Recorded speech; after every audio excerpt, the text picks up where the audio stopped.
Year after year, we have trouble in this country with foodborne illness, and our new series, What's in Your Food, is tackling this issue. 76 million Americans getting sick every year from food-related illnesses. So what if we could just cut that in half? Our senior health and medical editor, Dr. Richard Besser, has been taking a look, and this morning, it's chicken. It's chicken.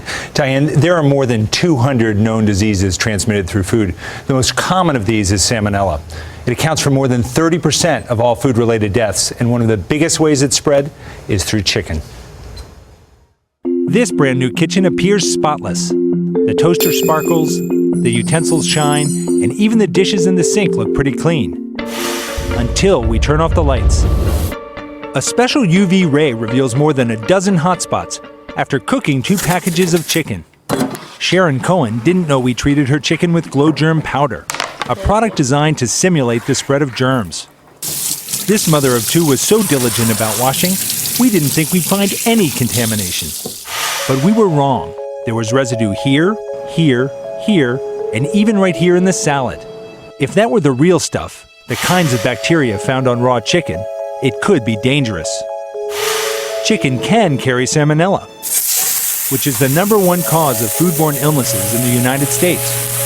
Of the 1.4 million people who contract salmonellosis every year, 15,000 are hospitalized and more than 400 die.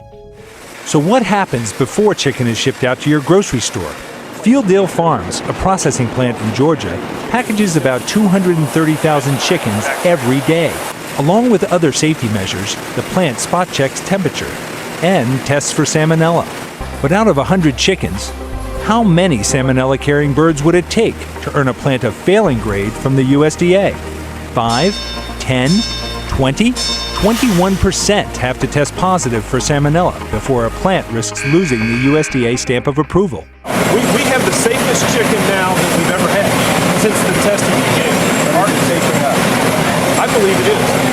Microbiologist Scott Russell advises poultry producers. He points out that, on average, only about 5% of the chicken going to market test positive for salmonella. And that 5%, should that translate to what you see in the market? Should it stay around 5%? Yes. We tested 100 packages and found that, for packages of chicken parts, 20% were positive for salmonella.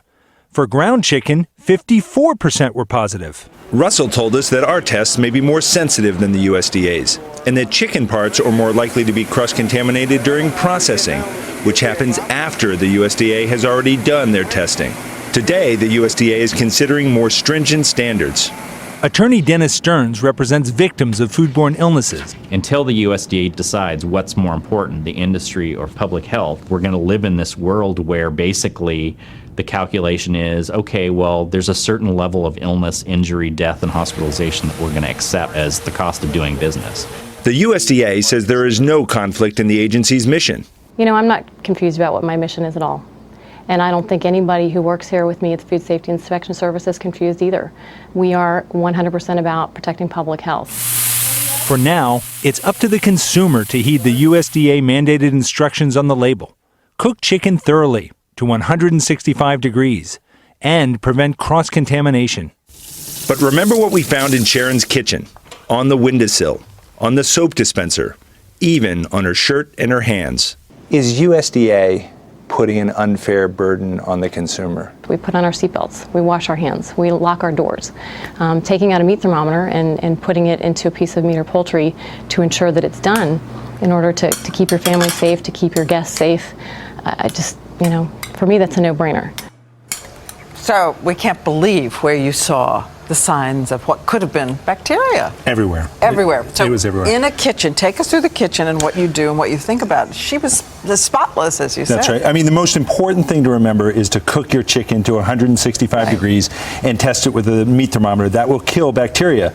But how you handle that chicken in your kitchen is so very important. Yes. Many of us were taught, and our grandmothers washed our chicken. They would wash that chicken down first thing, and what that would do would spray liquid that's potentially contaminated contaminated around the kitchen. Oh. You don't need to do that. That's a big mistake. And if you put your chicken down, that's going to contaminate your sink and then anything you may put in there. It will splash onto things you can't notice. Now, I had always thought that a plastic cutting board might be better than a wooden cutting board because you hear that the wood is porous and That's absorbs. right. There have been studies that have looked at this, and there have been conflicting results. The most important thing is that you separate, and you use one set of cutting boards for your meat, your produce, your poultry, and one for your produce, your fresh things. You can even put a label on there, meat, so that you remember and you don't mix them up in your cooking, and one for your produce. Right. That will be very important. Soap and water enough, or do you need some of these special sprays? You know, if you use hot water and soap and scrub it really well, that's going to take care of the bacteria and will help you.